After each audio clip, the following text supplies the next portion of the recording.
Hello everyone, I hope you all are doing well. So in this video we'll be discussing about Java A to Z technical questions and answers. So this is the first video of the playlist Java A to Z technical question and answer. So there will be 3 to 4 videos. As per the length we'll be deciding whether we add 3 or 4 or 5 videos. So hardly it will be 30 to 40 minutes of video. So don't get scared that 30 minutes video you have to watch till the 4 videos. No problem or no issues. If you know any of these concepts or if you know the answer of any of the question, you can directly jump to the next question so that you can save your time as well as the easily you can learn the things in less time. And if you are going to face any technical interviews and Java is your key skill, then you must watch this video till the end so that you will be able to know about the A to Z Java questions that the interviewer may ask you during the technical interview. So no need to go through your notes before attending any interview or any technical interview.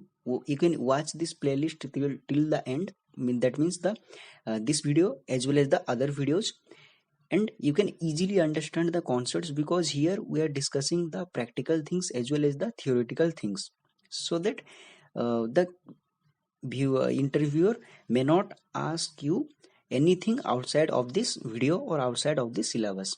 So I'm requesting all of you to please watch this video till the end so that you will be able to crack the interview or the technical interview easily. And if you are new to our YouTube channel, then please subscribe and press the bell icon so that you'll be able to get the updates regarding latest off campus and the interview preparation videos or the updates. So here if you see carefully, every day we are uploading 1 to 2 videos regarding latest off campus and about the preparation. So stay connected with us so that you'll not you will not miss any of the job opportunities. So now let's discuss about the topic or about our topic. So this is the part 1 or you can say first video of this series or of this playlist. So again I am repeating, if you know any of these questions you can directly jump to the next question. So this video is a bit theoretical one because in this video we'll be discussing about the basic features of Java or what is the reason behind Java's success, and you can say what are the different features or characteristics of Java, what are the difference between C++, Java, etc. All the basics we'll be discussing so that it is a little bit theoretical one. In the upcoming videos it will be 80% practical questions, like what are the technical questions they may ask you during the interview, so that you will not get so that you will not feel bored during the video or during watching this video. So I'm requesting all of you to please watch this video so that you will be able to know about the basic things of Java. So now let's discuss about the first question. So what are the reason for the Java success? So basically there are 3 features that makes Java successful or so popular. So the first one is the portability. What is portable? Later we'll be discussing. Freely downloadable. We can download this Java software from the internet to our local machine, or you can say to the laptop or desktop. Open source, and yes, it is free of cost. You need not to pay anything in order to download in order to use this Java software. Then open source, it's a open source, that means anyone can contribute to the development, or you can say anyone can add to the features to this Java software easily. So these are the 3 basic or you can say main features that makes Java so popular. So now let's discuss about the second question. So what is meant by the platform independence? So there are various types of question, or you can say there are other questions are there, like what do you mean by the portability, or you can say platform independence or platform neutrality. So there are 3 different types of questions, but 3 questions are same, or reason behind the 3 question, or you can say the answer to these 3 questions are same. It refers to the portable feature of Java, that is Java program can be executed on any of the system or operating system in or irrespective of the operating system. That means if suppose I am typing a Java code in Windows operating system or Mac, etc., I can execute this Java program in other system as well. So suppose here if I am writing the Java code in Windows, then I can execute this Java code in Mac as well. But in case of C, if I am writing the Java code in Windows, then I cannot execute the Java code in Mac. So this feature makes Java popular. This is the portability feature, or this is called as the platform oriented programming, or you can say platform neutrality programming, or concept or feature.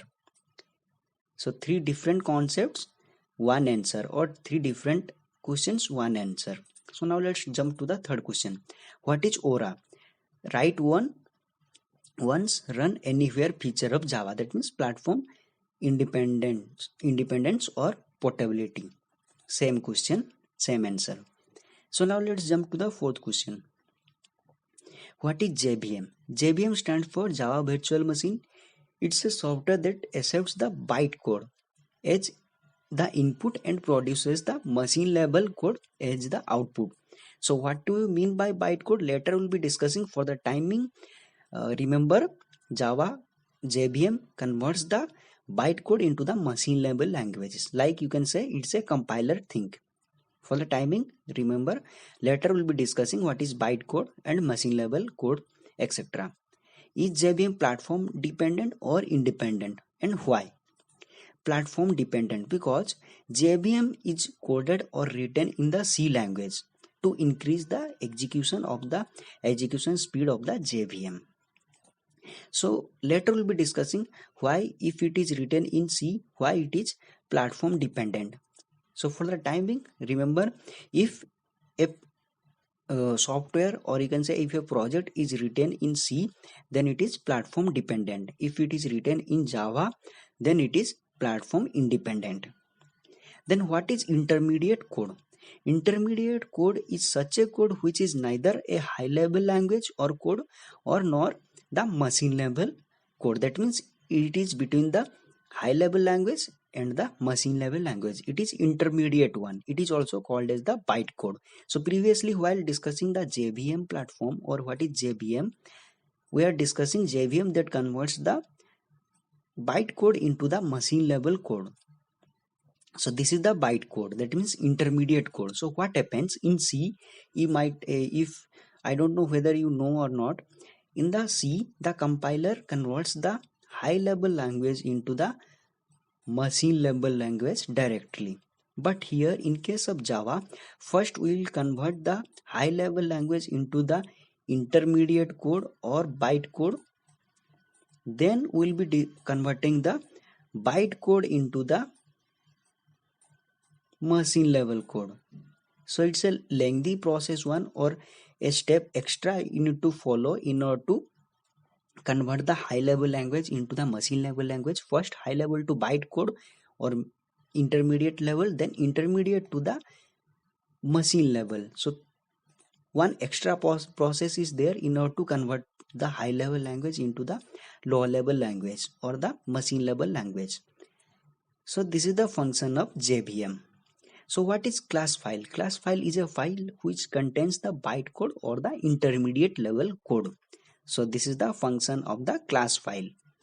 So what is JRE? So JRE stands for the Java Runtime Environment.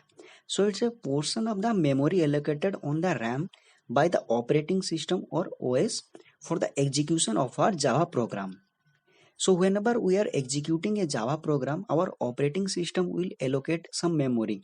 So suppose this is the full RAM, 2 GB RAM suppose you are using. So if you want to execute a code like 3 lines of code, if you want to execute, the OS will allocate this much of memory. Suppose this much of memory it is allocating in order to execute this 3 lines of code. So this is the function of JRE, or you can say this is called as the Java Runtime Environment. So it's only a space, or you can say variable, you can say, like whenever we are assigning a value to the variable. So after once we have executed a program, or you can say some lines of code, this place, or you can say this JRE will be gone. After execution it will be not there. Again if you are executing 4 to 5 lines of code, again it will allocate some memory. So how much memory it will be allocating in the next video, or you can say in the upcoming video, we'll be discussing for how much lines of code you need how much memory allocation. So later we'll be discussing. For the timing, just remember JRE is the Java runtime environment or a environment that we create in order to execute some lines of code in Java. So what is class loader?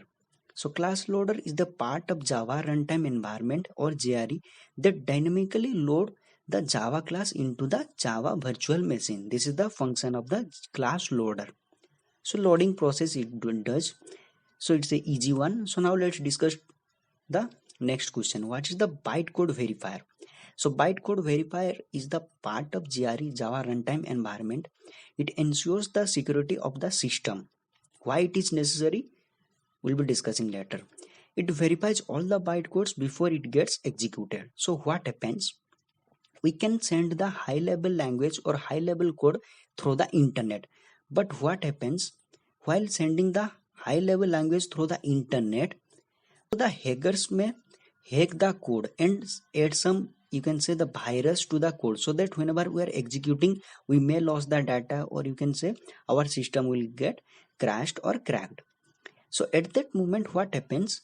Generally we send the byte code or the intermediate level code through the internet, so that the hackers will not be able to crack the code.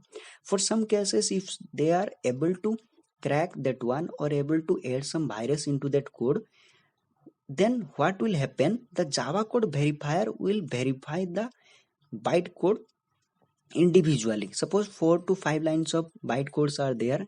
Each line it will verify. If it is not, anything wrong is not there, then simply it will execute then.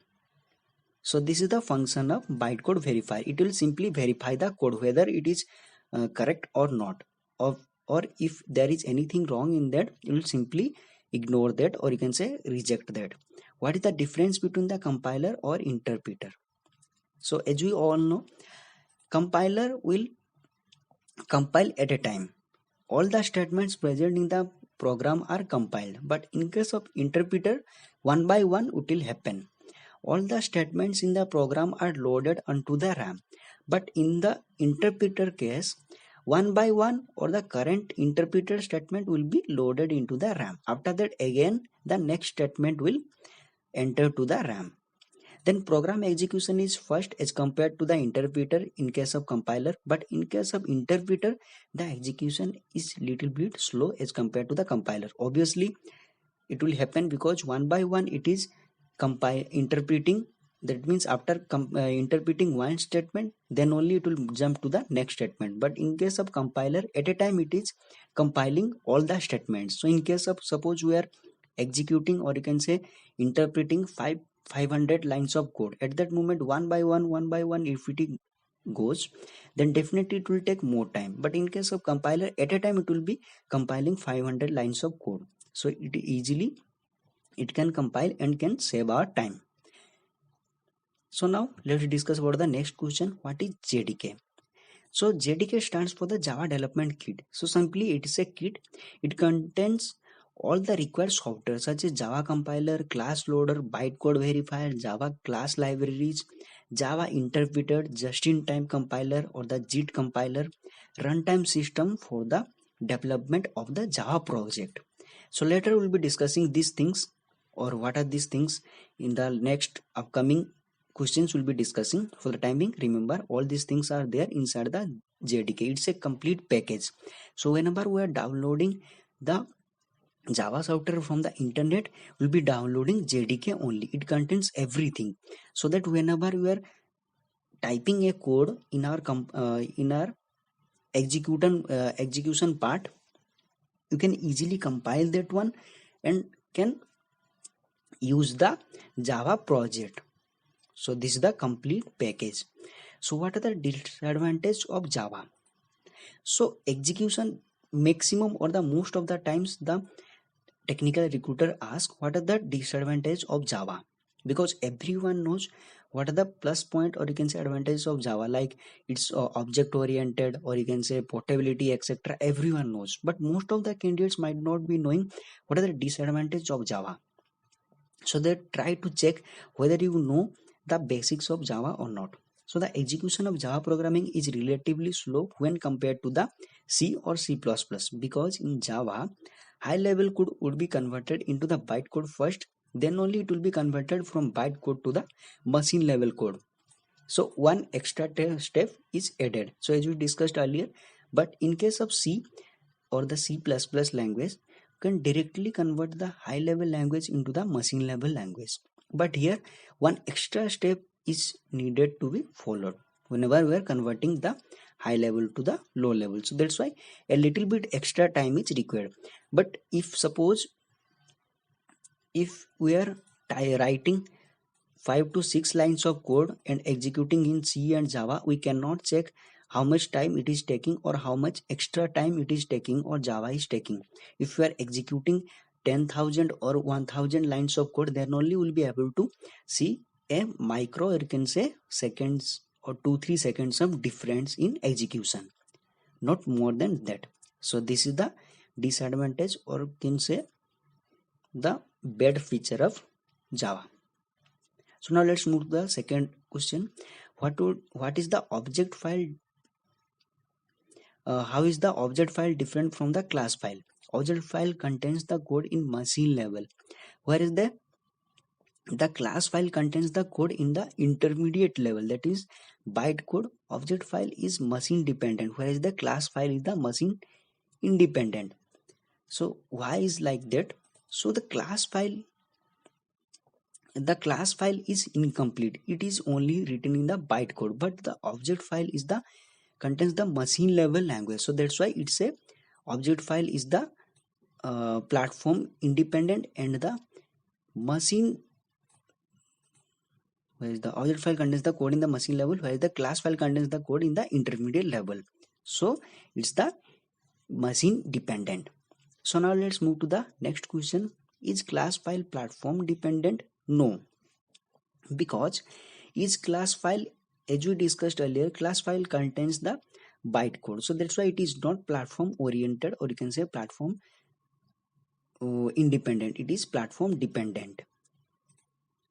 So the executable file is the platform independent. So is object file platform dependent? Yes, an object file is a file which contains the program in the machine level, and hence it's the platform dependent. So which is the single most important feature of the Java that leads to the successful or of its success? Portability, as we discussed earlier. So what is the difference between the JDK and JVM?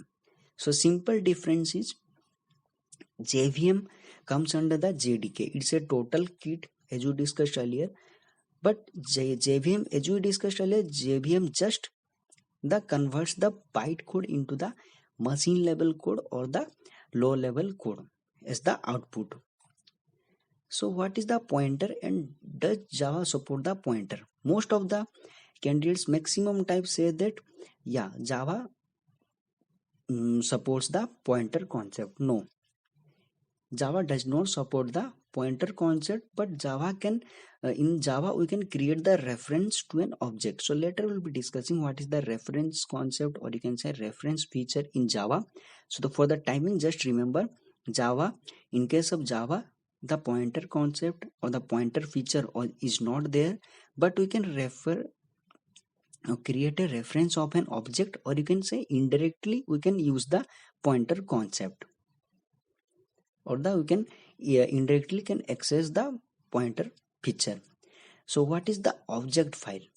So as we discussed earlier, object file is a file which contains the program in the machine level language, and it is incomplete.